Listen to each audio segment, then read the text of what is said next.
Ura e vrakës pranë shinave të trenit vjen të mbetet një vatër e ndotjes mjedisore.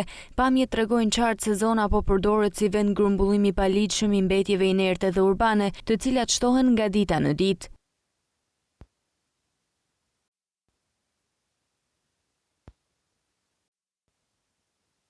Hedhja mbetjeve në këtë hapësirë po kryhet në mënyrë të pakontrolluar nga persona të papërgjegjshëm, duke kthyer zonën në një landfill të hapur në kundërshtim me çdo normë mjedisore.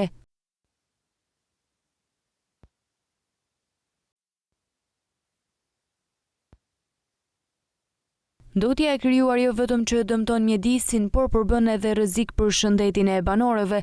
Institucionet përgjegjëse duhet të ndërhyjnë për pastrimin e zonës dhe marrjen e masave ndaj ndotësve, ndërsa një rol të rëndësishëm mbetet edhe ndërgjegjësimi i subjekteve për të mos i hedhur mbetjet në këtë zonë.